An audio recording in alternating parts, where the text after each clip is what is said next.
Hello and welcome to our SAP Tech Talks webinar. First, let's go over the event organization. The webinar will be recorded and then posted on our YouTube channel. You can post all your questions in the Q&A field.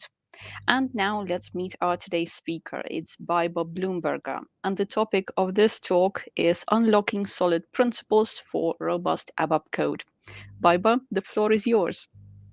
Hi, Anna. Thank you for introducing me. Hello, everyone. And indeed, I will try to cover this complicated topic in less than an hour. So here are some facts about me. So I've been with SAP Technical Development since 2012. I have been worked with several types of projects and in different industries, and I have seen a good code, bad code, and a lot of different code, and it all had led me to that I'm now a strong clean code and design believer. And why I am like that, I think it's no secret, but I believe everyone needs to be reminded that most of the time what developers do for their days are reading and understanding existing code. It's not writing code, but it's reading the code. So when we do write the code, we have to think about how it will be read, so it's easy understand. And so we should spend a bit more time in the writing code that will give a benefit in the future for the reading the code. So in this slide, I believe everyone will agree that this is a bad example because this code doesn't say anything about it, what it does. So probably we would need a lot of context for it to read the documentation, specifications to understand. And then even then we wouldn't be 100% sure that we understand what happens there. And that would take a significant amount of the time. So this is the reason I am such a clean code believer. So let's see what we have in our agenda today. First, I would like to talk what's the problem, why we need something to change to boost our code. Then I will dive into a lot of actually design principles. Then let's see if those design principles has some impact on our unit tests. And the last section is about the cost, because that's what we see every day. Can we do it faster? Can we do it cheaper? So where to get the money for all this designing and unit testing and so on. So do we really need to change and the ways we are doing now? So I would like to talk about 4 symptoms that were introduced by Robert Martin, also known Uncle Bob, our clean code father. So first symptom of rotting code is rigidity. So that means that there is a tendency for software to be difficult to change. I have seen it a lot that the design is done in a way that it's hard to change, that it requires a lot of effort, and sometimes it's easier to rewrite the code or copy a part of code and create a new program. Second is fragility. So this means that every time we change some code, it breaks in some other places, and it happens even without noticing it. Next is immobility, that the code is designed in a way that we can't reuse some parts of it or some modules of it in other places, and that leads that we do copy the code. We have similar things in a lot of places, and if something in the fundamental functionality changes, we have to change it in a lot of places, and there is a high risk of forgetting all the places. And the last one is viscosity. So it means that it's easier to do the small hack, to add a small if statement or some case or just do a small break-in in the code and then do the right thing and preserve the design. So the next one, let's talk what makes this code rot. So why do we get to these symptoms? So I think this is a well-known symptom or root, the incomplete requirements. So it's quite hard to have all the requirements and all dependencies at the beginning when we start to design a code. We do it in a parts. Then there is a changing requirements. So something changed, some functionality changed, some business cases changed. There have been misunderstandings. The next is there's dependencies. We are dependent on other modules, on other systems, on other softwares, and of course, our fast changing world. So for our clients and system users to be competitive, they have to align their systems, and this all leads to rotting code. Uh, so what we can do for it? So obviously we can't change changing world, or we can't stop it, but we can be ready for it. And here are main tools that we have. So first one is object-oriented concepts like inheritance, encapsulation, polymorphism, abstraction that we can use in our code. These are the techniques to make our code cleaner and better.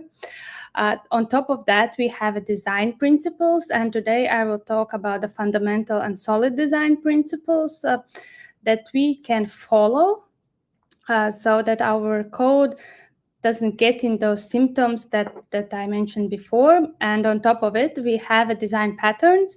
So that's already the next level. We won't talk about them, but the design patterns are patterns that suggest you how to solve some problem. So if you are facing some problem, probably somebody else in the world already has faced it, and there is a solution or best practice and pattern how to solve it. So this is about design patterns. But let's dive in our design principles, which is our main topic of today.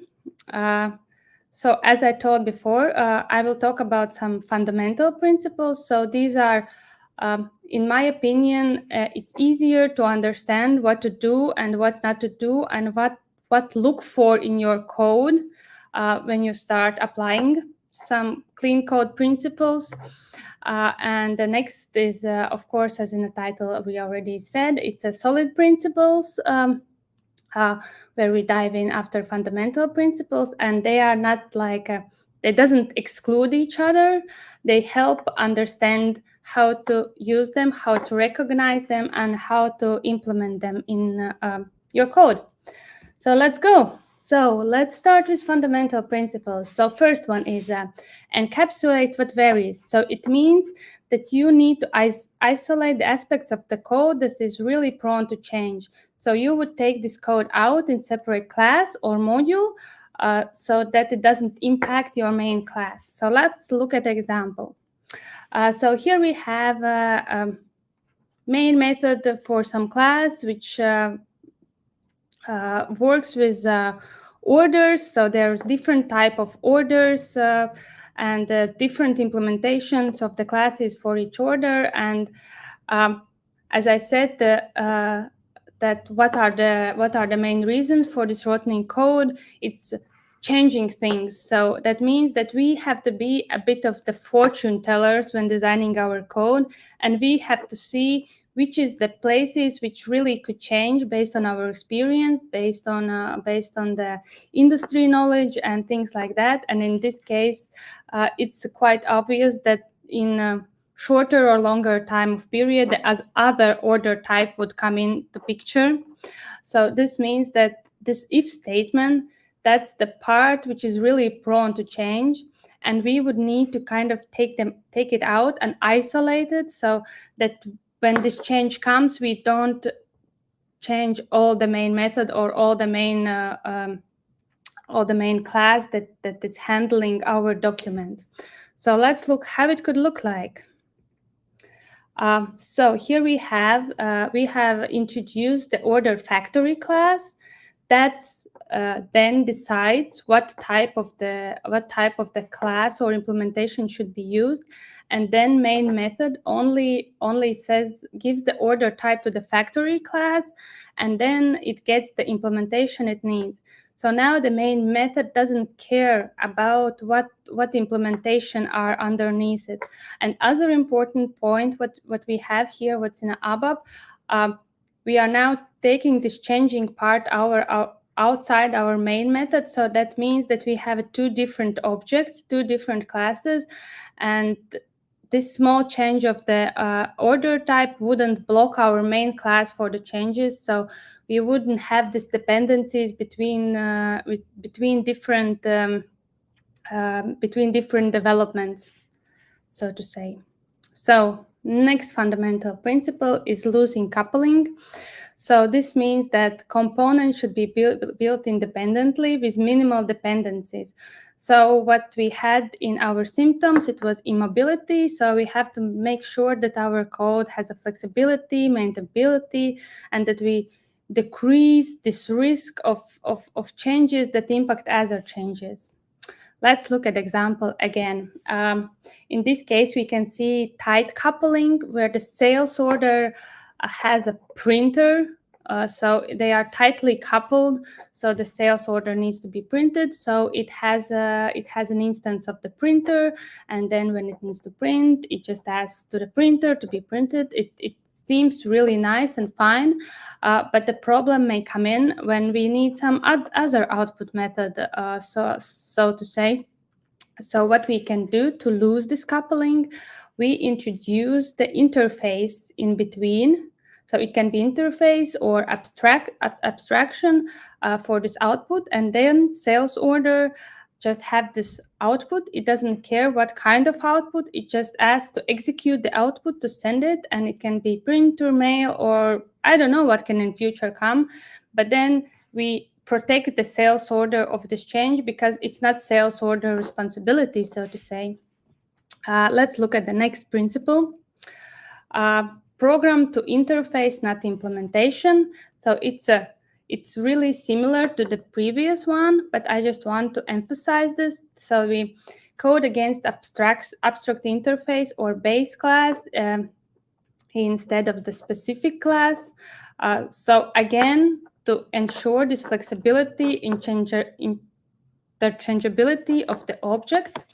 And let's look at the example. So here we have, I think, really known, so to say, architecture or diagram for the ABAP. So we would need to have some report. So we have our controller class, we have an order class that would supply us with the data, and then we show it to ALV table. And we worked against exact implementation of ALV table. But now, for example, the user would come and say, we really like this report, but we would like to have it in our Fiori app, or we would like, it's a really nice report, the data is really good, and we would want to send it somewhere, so we would need an API for it. In this case, we would need to change or copy the program or do something like that, and that leads to our rotten symptoms again. So what we can do here, we would program against the interface. So it's an abstract output again, and then we extend it with our exact implementations. In this case, it can be interface, or if we see that there's a lot of similar things that should be done, we can make our base class and make this abstraction. And in this way, it's much easier to extend and do this interchangeability. So yes, so let's go to the last fundamental principle. And to be honest, this is the one of the principles it's hardest also for me to implement and to recognize, and I have a kind of a rejection, but I understand where it comes from. So it's a favor composition over inheritance. So instead of is a, we go to the use has a, so that we identify the aspects of our application that vary separate from what stays the same. Let's look at example so that that's easier to understand. So here we would have so as all previous principles were saying, abstraction can save the day. So just make something abstract and then extend. And when the developer gets on this extension wave, it's actually really easy to overcomplicate the code, because, for example, in this example, we have a product, and then we have extensions of physical product, service product, digital product, and there can be a lot of different products, and then there can be a sub-products of digital product. And if this abstraction expands, the code gets more complex. And then actually this abstraction hurts, not helps. So what we can do then, so we use this principle to favor composition over inheritance. And it would mean that we define the behaviors what product should have. So for example, if we had the service product, physical product, probably some behaviors are the same. So, and some behaviors are different. So then we can do this, that we define what is the list of behaviors each product has. And then to implement that, those design patterns that I mentioned in a previous slide can help how to do and how to design this building of behaviors. There are building patterns. So let's go further, and we have got to our main topic, the solid principles. So let's start with S. So single responsibility principle. It means that there is just one specific responsibility of the code, and as I would like to check myself when I do the code, because one single responsibility, it's not easy to understand at what level is the single responsibility, where it ends. So it's easy to check if you have got to your single responsibility that there is just one reason for the code to change. Let's look at an example. I think it's a bit tricky example. So here we have a document handler class which would prepare a document. And of course, what we do, we check for authentication that the user is allowed to prepare this kind of document. And it feels it's all fine. But in this case, if you look closer, this prepare class do two things. It does take care of authentication, and it also takes care of document preparation. So in this case, if our authentication concept changes, we have to change the document preparation method. And that's not correct, because the document preparation method or document handler shouldn't take care of the authentication. It takes care of preparing document, not checking. So what can we do here? So we would need to take out our, so we would create an interface of authenticator.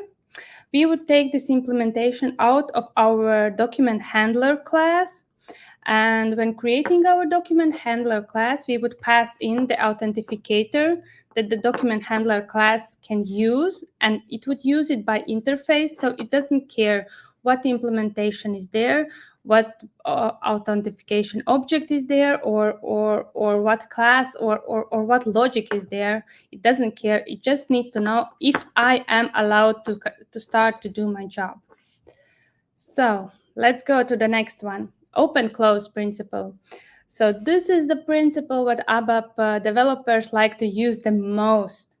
So I emphasizing the usage of it, because in SAP standard code, what we do, we really like all those open places for our extensions, for our enhancements, but it's closed for the modification. So as already mentioned, the open close principle stands for that the code is open for extension, but closed for the modification.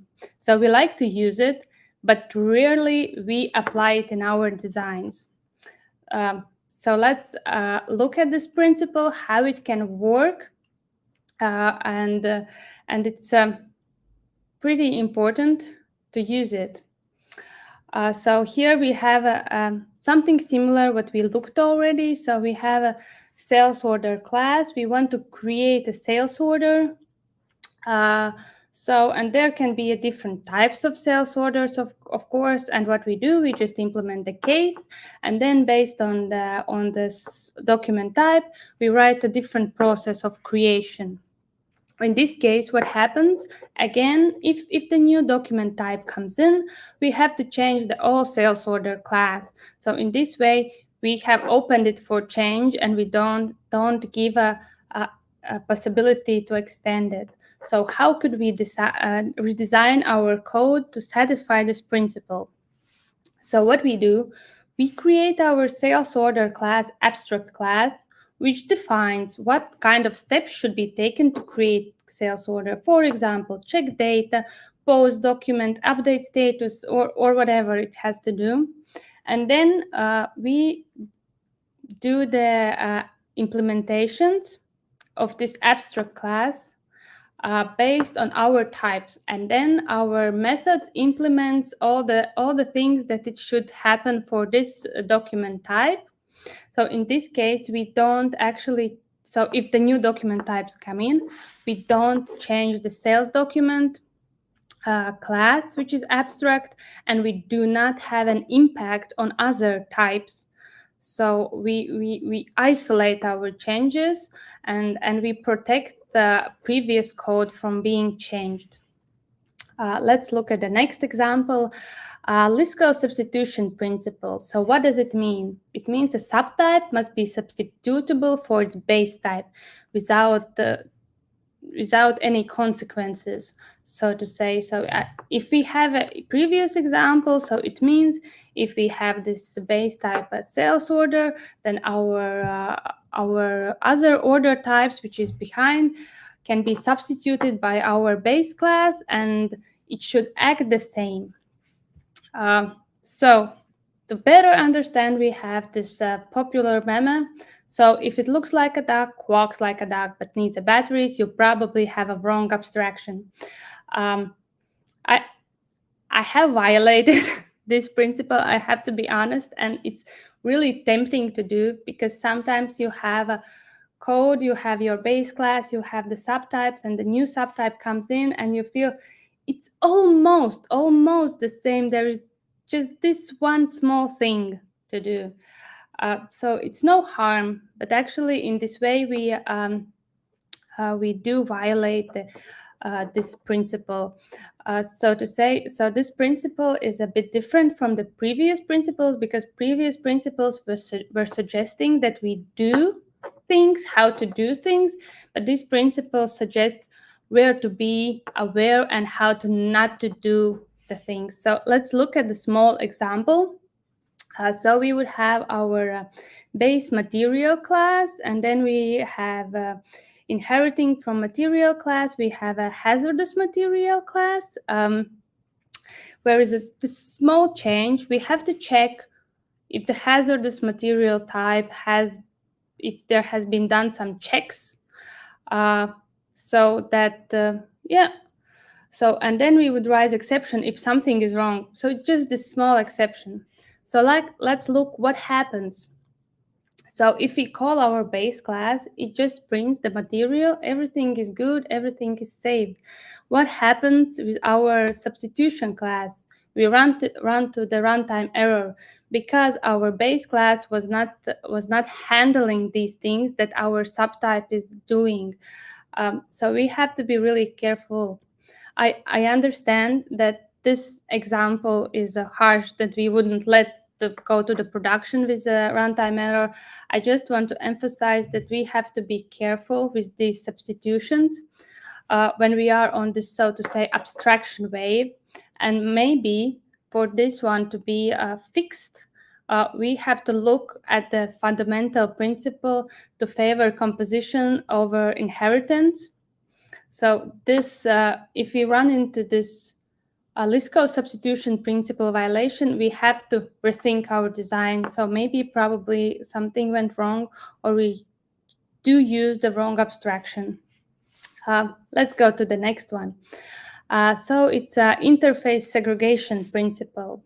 So this means that our consumer of our class should have, in availability of our instance, should have only those methods, those variables, just what they need, not more, not less, only what they need.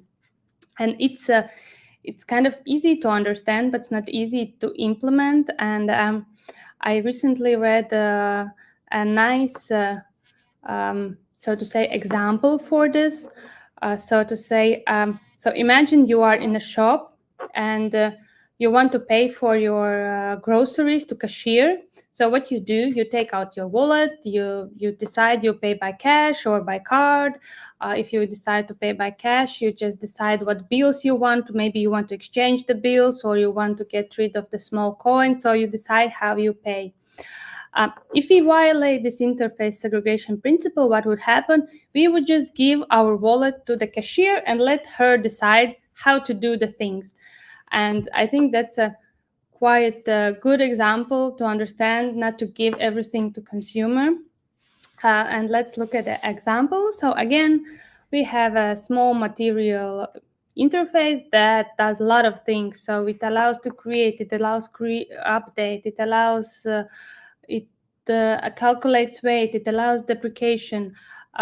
So every time we implement some of the implementation for material using this interface, we would need to implement all the methods. So it goes two ways. So one thing is that for consumers, that we would give too much to them, and other thing is that we also force our classes to implement maybe unnecessary features or functionalities.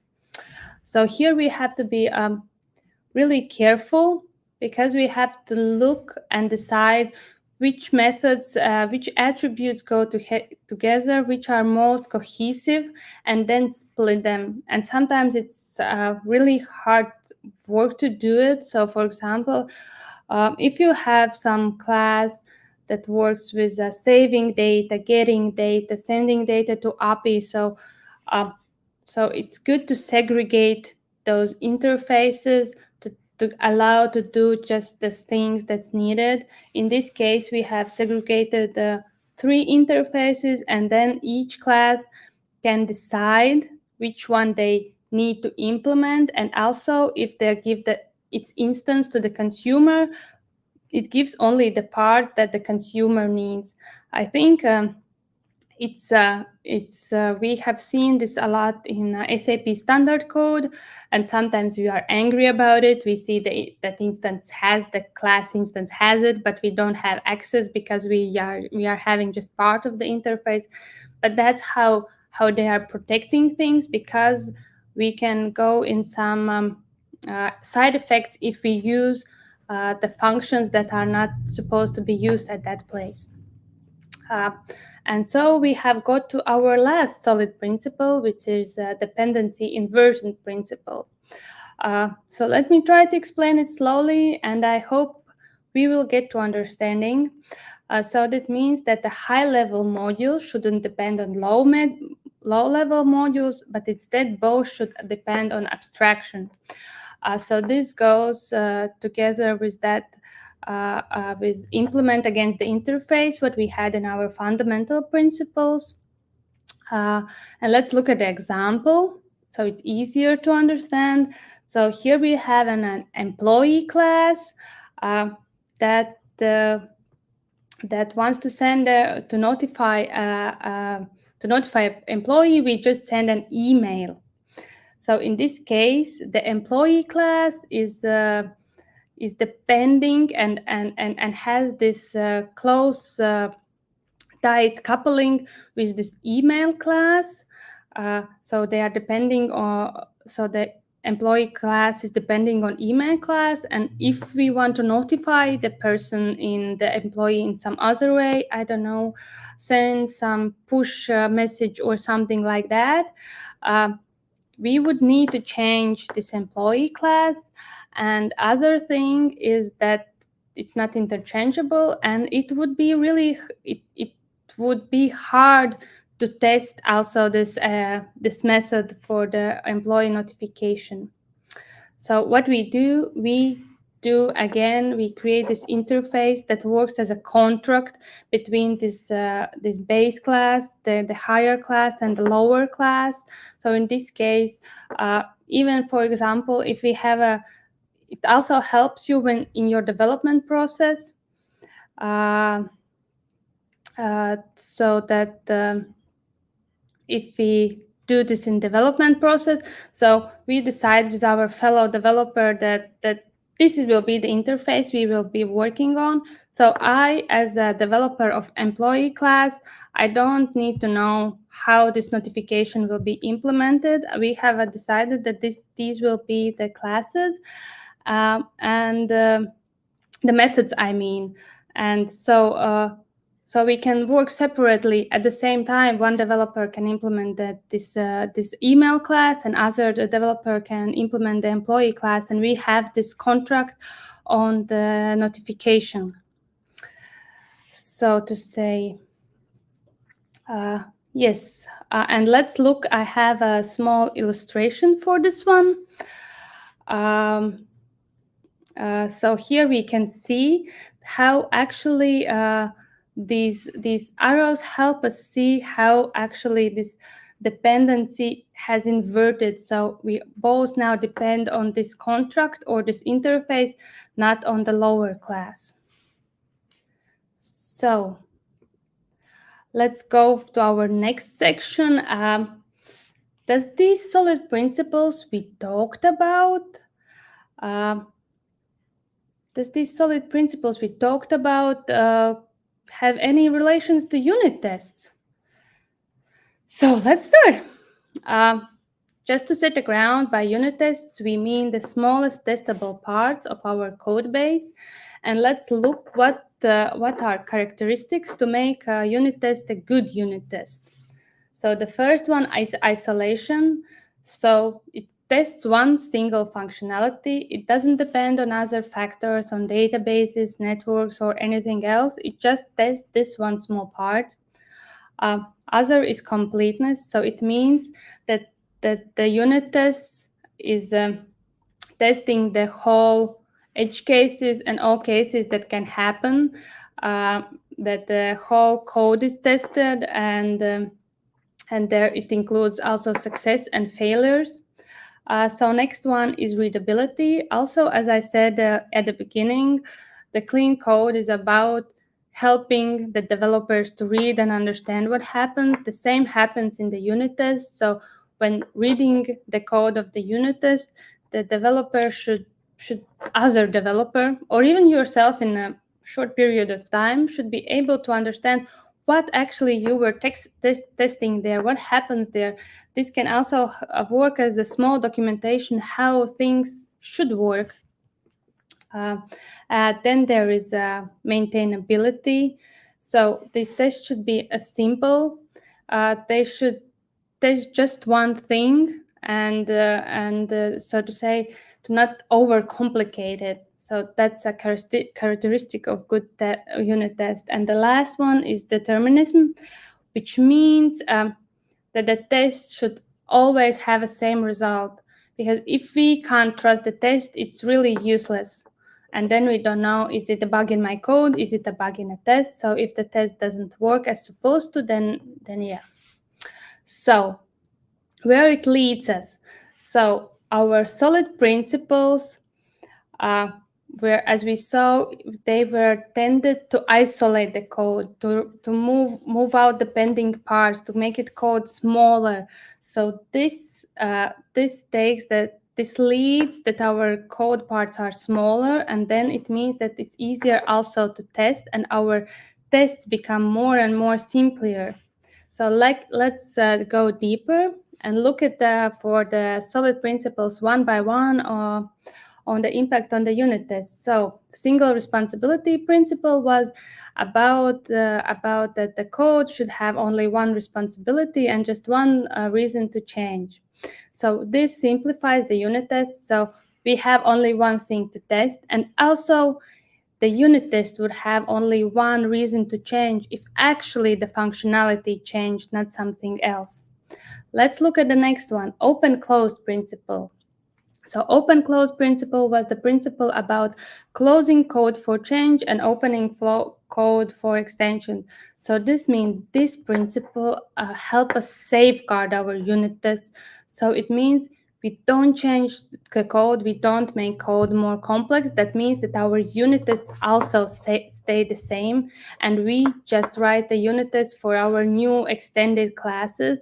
And also, if we are extending things, there are some things that we are reusing for the base. So that means that we already have prepared test cases for that part. So list code substitution principle. So as I mentioned before, the list code substitution principle not guide us how to do the things, but they help us see where we are doing things wrong. So and here it also works like vice versa. So the unit tests help us recognize where we have violated this list code substitution principle, because it would give, if we run the unit test on our base class, and if we were using the instance of our subtype, we would see that there is something wrong, that our unit test fails, and that can work as indication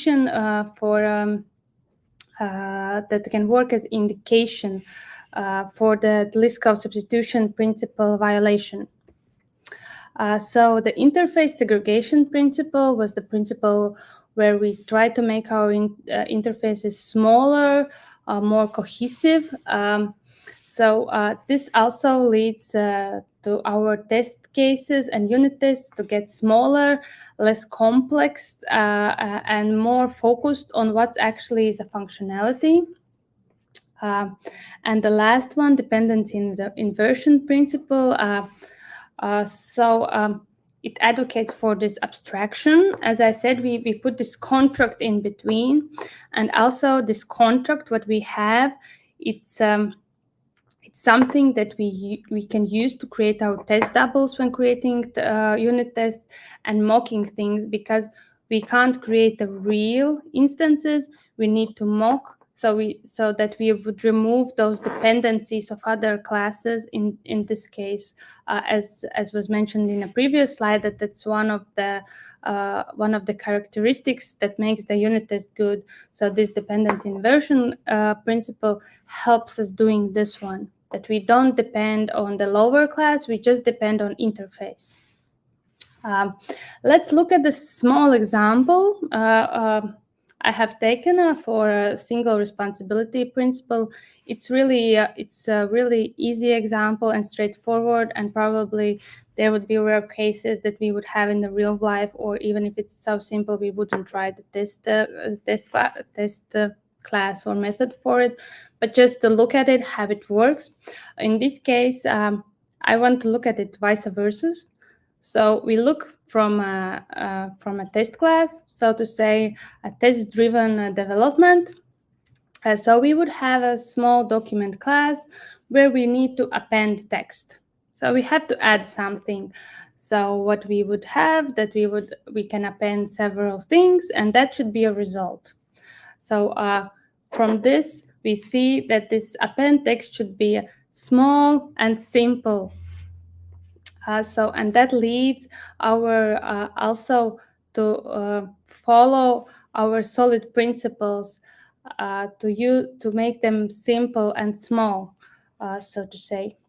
So I think that's it about our unit tests and the solid principles. I just want to remind you, I know from myself, I know from my fellow developers, that the unit tests are one big elephant in the room for ABAP developers, and we have to find a way how to get on that horse, because all other industry is really using it, and I have here just a slide to remind the benefit, and at the end it looks like we actually can help our customers to save money by implementing unit tests, not to spend money. And this is what about I have my next chapter. And here is one good quote from the Michael Feather, that legacy code is simply code without the tests. And I kind of can agree. It's hurtful, but I can agree that it's really hard to refactor code if you don't have those unit tests. So we tend to leave it as it is, because we are not sure how it should act. So, and that leads that code to become a legacy code during a time. So if we would have those unit tests for the code, uh, we would we would have a confidence to refactor the code to make it better, because we would have something to rely on, that everything still works fine. Um, so, and let's look at these costs, uh, because I know a lot of you would say, we don't have a time and money for designing things. We don't have a time and money for writing unit tests, because that's kind of almost writing double your code to write a unit test. And here I would like to talk about the technical depth.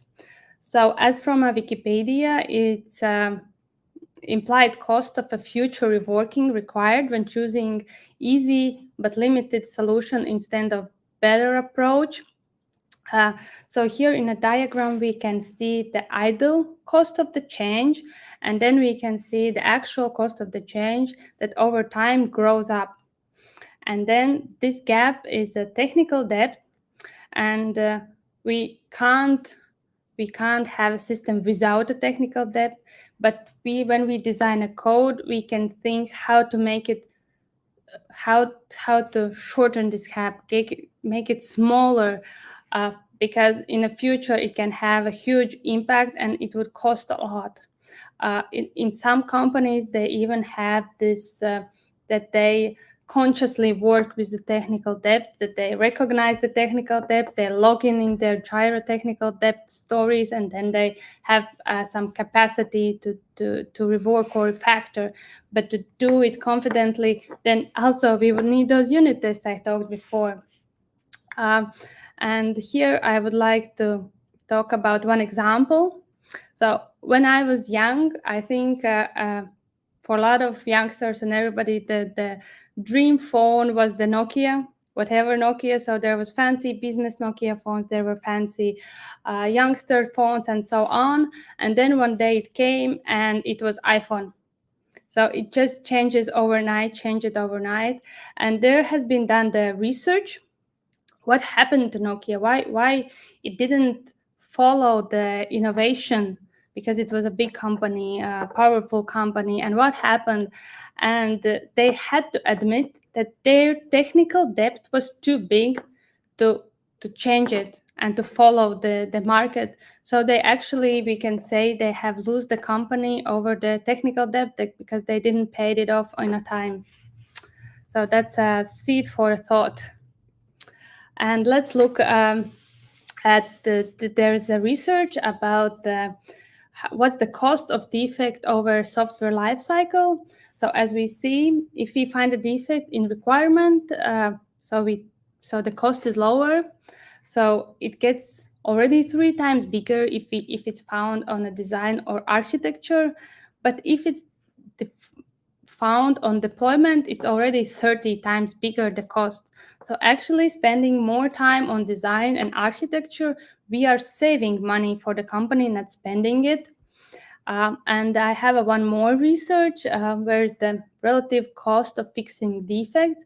So here we have a bit different phases, and I would like you to look at this maintenance phase.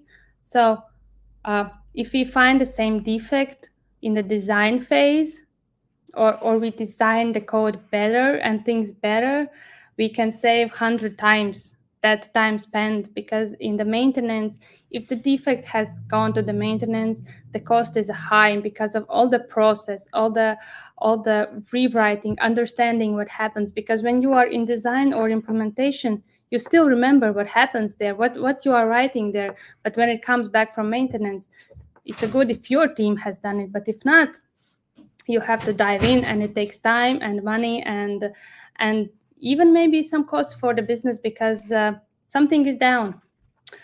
So yes.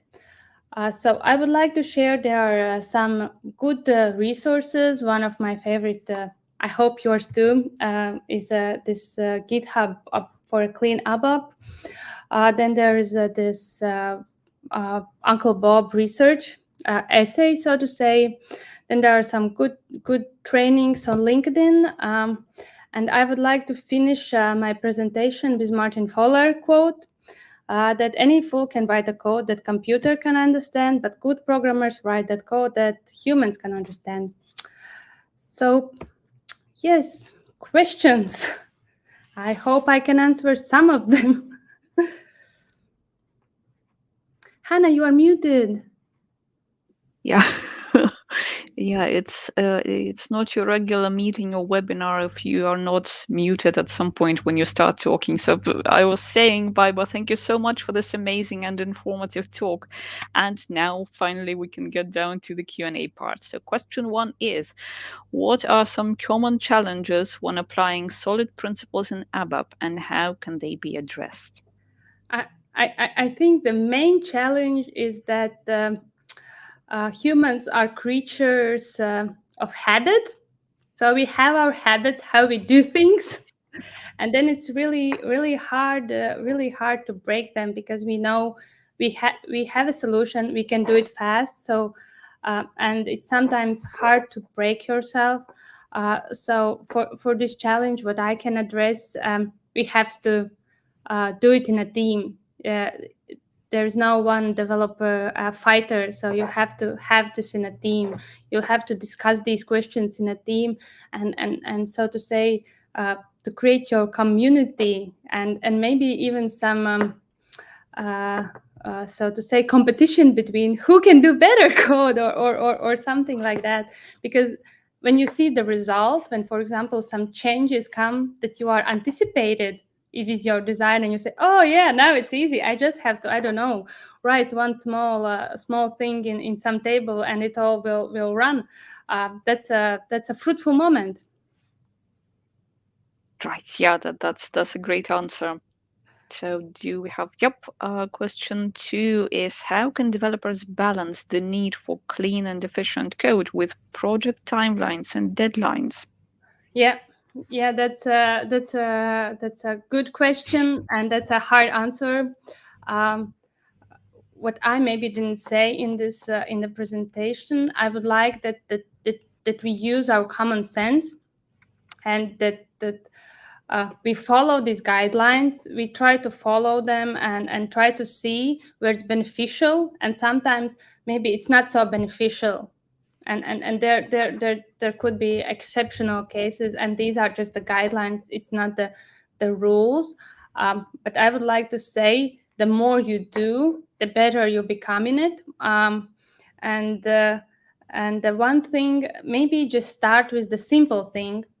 um, so to say, sometimes we see, this is the simple report, or this is just simple functionality, there is no reason to apply all this thing, I will just write 100 lines of code as I write. But actually that's the place when you can try out, you have a bit of time, and it won't get too complex. Because if you won't be able to do it in a simple thing, you won't be able to do it in a complex thing. So just start with the small. That would to gain your experience.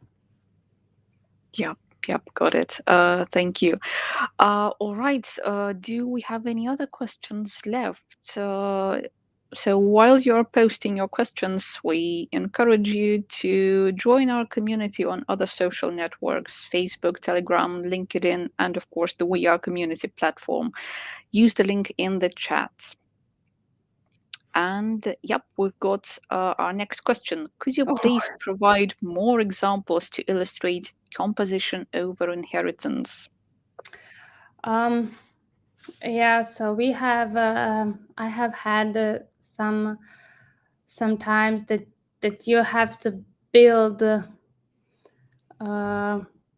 some complicated apps with a lot of children and subchildren, and we started to use the inheritance, and it expanded uh, quite a lot. It got horizontal and vertical expansion, and I would say that was the case maybe when we have to look for this composition over inheritance, and it's not an easy task. It's a bit of breaking your brain, because I think the main indicator is that you have to rethink it all over, and the main indicator is that it gets too big and too complex, and even in a code you don't understand anymore at what level of inheritance or at what broader level I am, even debugging, and how to achieve it. Uh, as I said in the presentation, I think that's the place where we have to look for those design patterns uh, when we have to build something like that, because those patterns help us solve these problems, because these are usual software engineering problems. But yeah, this is not the easy question, and there's no easy answer. Probably we could do a workshop on this.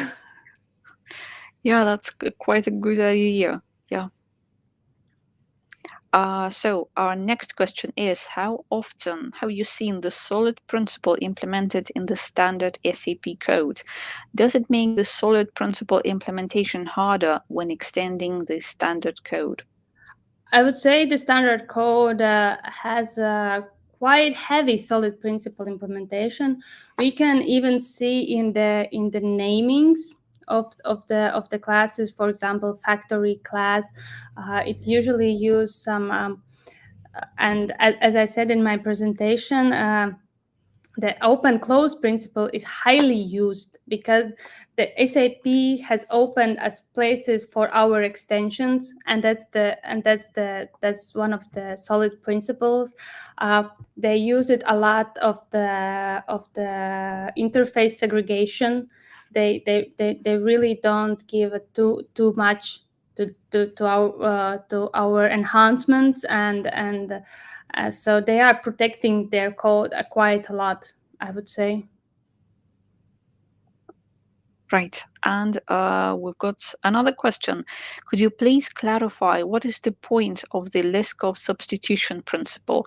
If the parent and child classes have the same behavior, what is the point of having the child class?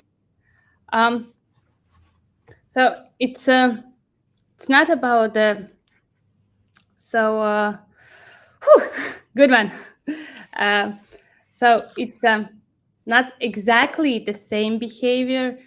Uh, no, I would say it's the same behavior, but it gives the different result.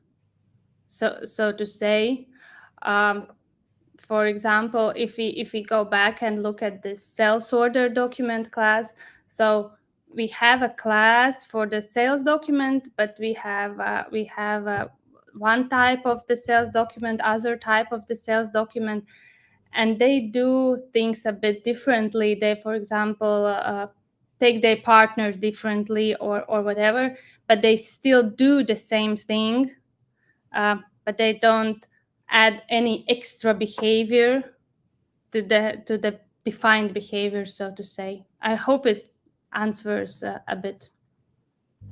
Yeah. So our next question is, what unit test coverage is optimal? Should it be 100%? It's a fantastic question, and I think it's a wild discussion about it. Um, as from I don't have a good big experience in it. I have to be honest, um, but I would say that you have to cover your public classes because, for example, I would say private classes, private methods. I mean, public methods and private methods, because private methods changes a lot. You refactor them, but you want your public methods to work fine. I don't see any value writing a unit test for the getters and setters, for example. So I would say it's you can't say one number there, but you have to use your common sense. You have to find that balance where it brings the value, where it's business critical functionality, and where you would spend a lot of time and it doesn't bring any value. Yeah. So Got it. Yeah, it's a balancing act. So our next question is it possible and worth the effort to write unit tests for legacy code? actually, it is said that it is. um, so there is this approach for refactoring your legacy code, and the approach goes like you first write the unit tests to your legacy code, how they behave now, So you start your refactoring with writing the unit tests, and then you do refactor to keep it working as it was defined by your unit tests. So yeah, but it takes a lot of effort, and that would be yeah, some kind of cleanup effort, so to say. But sometimes it's good that you see there is this one program or this one functionality that breaks down every time, and there's a bug every time. So take this time out to refactor it, to write the unit test to make it stable. And I think that spend time to refactor it, it would pay off within some visible time frame what you use to for the bug fixing for that one. Right. Yeah. So our next question is it possible to cover CDS views by unit tests? Yes, it is. There is a SAP has a unit test framework for CDSs. Uh, so yeah, it is there, but you have to be careful. We run into problem that we saw that for the new wrap functionality for all those, uh, uh, so to say, projection views and entities, there were some types that were not covered by this framework. So if you start writing it and it's your RESTful ABAP programming model program, then just read the documentation before you start. Right. Yeah. Makes sense. So our next question is, does applying solid principles in ABAP overcomplicate code readability or code itself in some cases? Probably there are some cases. I, I would like to think that no, but as mentioned before, if we start using this abstraction too widely, then it might. Other thing is that sometimes we as developers we have done something great, something really useful, and we tend to overload those classes with some things. For example, if we use a facade pattern, so that means that we have a class that is like a facade and it gives everything about that object, and it's so easy to use everywhere. Just give me that data about object, that data, and we just continue adding it there some functionalities, and sometimes we overload those classes. That's something to be careful of. Yeah, right, right. So, do we have? Oh, right. We've got a comment Comments. here. Yeah. So the Good. main challenge is convincing people that learning and applying the principles is worth the effort, and you address it by holding webinars like this one. So yeah, I love this one, and I join our audience in thanking So, Baiba yeah, so you for need this. to have your tribe to believe in it. Yeah, Together, absolutely, one is not a absolutely. fighter. Yeah. So I guess if there are no questions left, then we thank our speaker Baiba for this insightful talk. Baiba, you've got a real knack for explaining things in a way that just clicks, and I'm pretty sure I'm not the only one who feels a bit smarter today because of it. So thank you so much. Thank you And for having me. yeah, sure. It was a pleasure. And also a quick reminder before we wrap things up, today's webinar recording will be posted on our YouTube channel, and you'll get the link to the recording a little later via email. So colleagues, thank you so much for taking the time to join us, for all your questions, and have a nice day. Bye.